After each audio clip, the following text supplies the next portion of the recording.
All right, folks, gather round, pull up a comfy chair. It's good to see you all again. Today, we're going to have a little heart-to-heart about something important as we navigate these golden years. It's about drawing some lines in the sand, about saying that little two-letter word a bit more often. Stick with me, because these next few minutes could really make a difference in how you feel and how you live. 1. Saying no to overcommitment. Now, this is a big one, isn't it?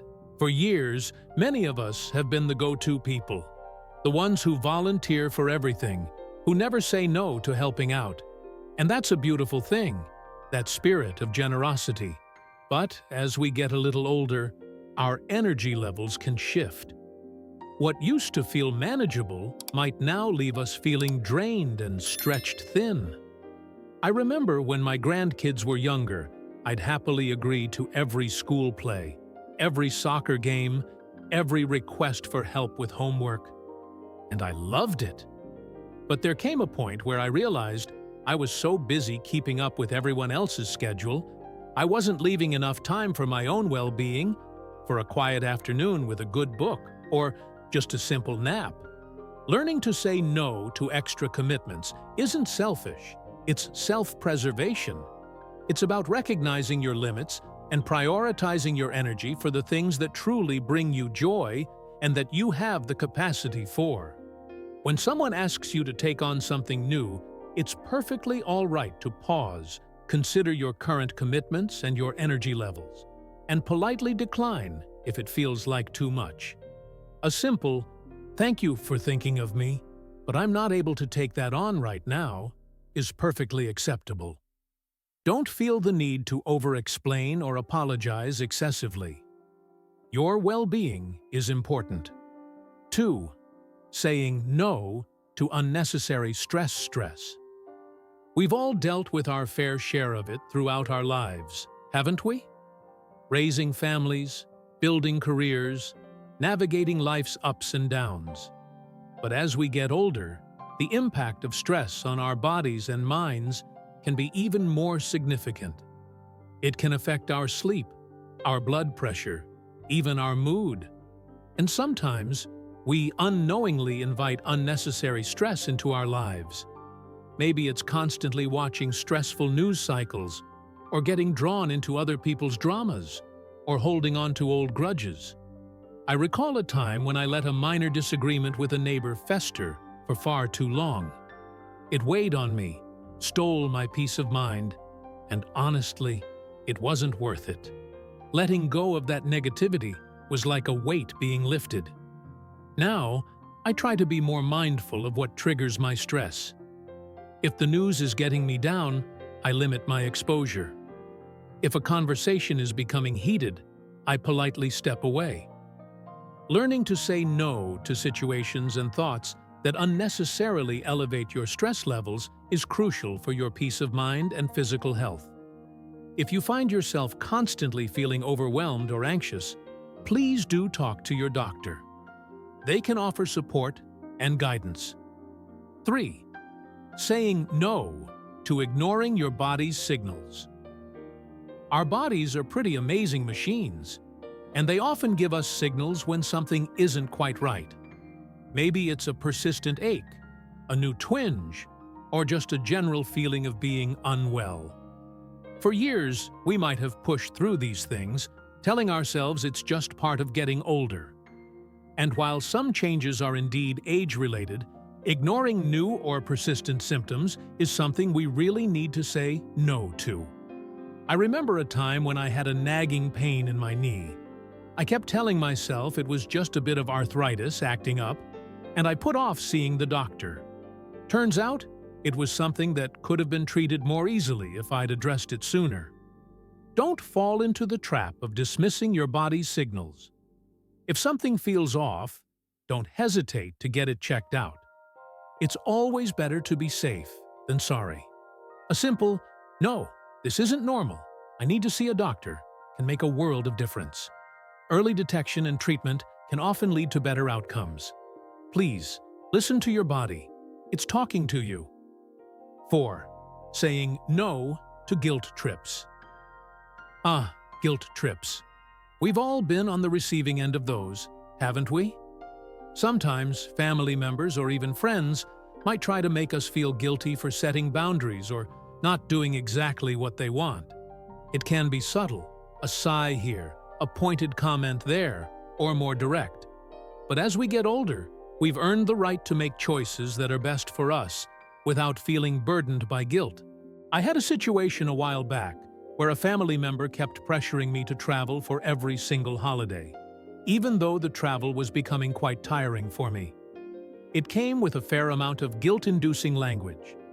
Eventually, I had to gently but firmly say, "No, this year I'll be staying home, and that's what feels best for me." It wasn't easy, but it was necessary for my well-being. Learning to recognize and resist guilt trips is important. You are entitled to your own needs and preferences. A polite but firm, "No, that doesn't work for me," is a complete sentence.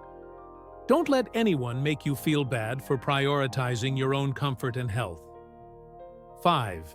Saying no to isolation. While it's important to say no to overcommitment, it's equally important to say no to isolating ourselves. As we age, it can sometimes become easier to withdraw, especially if we've lost loved ones or our mobility has decreased. But staying connected with others is vital for our mental and emotional health. Loneliness can have a real impact on our overall well-being. I've made a conscious effort to stay connected with my friends, even if it's just a weekly phone call or a short visit. Joining a local senior center or a hobby group can also be a wonderful way to meet new people and stay active. Don't let yourself drift into isolation. Make an effort to reach out, to accept invitations when you feel up to it, and to nurture your relationships. Saying no to isolation might mean saying yes to a phone call, a visit, or an outing, even when you might initially feel like staying home. Our connections with others are a precious resource. 6. Saying no to neglecting your finances.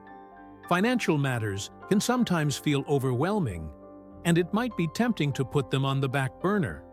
But as we navigate our retirement years, it's crucial to stay on top of our finances and say no to neglecting them. This includes understanding your income and expenses, keeping an eye out for potential scams, and making sure your important documents are in order. I've learned the hard way the importance of being vigilant. There are unfortunately people out there who prey on seniors. Saying no to unsolicited offers, to high-pressure sales tactics, and to sharing personal financial information with strangers is essential. If you're feeling unsure about something, don't hesitate to seek advice from a trusted financial advisor or a family member. Ignoring your finances can lead to unnecessary stress and potential hardship. Take the time to understand your situation and make informed decisions. It's about protecting your security and peace of mind. 7. Saying no to letting go of your passions. Just because we're getting older doesn't mean we have to give up on the things that bring us joy and make life meaningful. Whether it's gardening, painting, playing an instrument, or volunteering, our passions keep us engaged and feeling alive.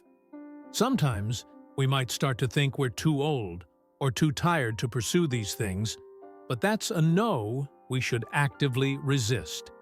I still love to tinker in my wood shop, even if I can't spend as many hours there as I used to. It brings me a sense of accomplishment and keeps my mind active. Don't let age or perceived limitations stop you from doing what you love. You might need to adapt things, find new ways to participate, or even discover new passions. Saying no to letting go of what makes you happy is a powerful way to maintain a sense of purpose and vitality in your life. Embrace what brings you joy and make time for it. So there you have it, friends. 7 things we might want to start saying no to as we journey through these wonderful years. It's all about being a little more mindful of our well-being, setting healthy boundaries, and prioritizing what truly matters. Remember, taking care of yourself isn't selfish. It's essential. Listen to your body, nurture your mind, and don't be afraid to say that little word when you need to. It can make a big difference. If you found this helpful, please consider subscribing and leaving a comment. And most importantly, take good care of yourselves. We'll chat again soon.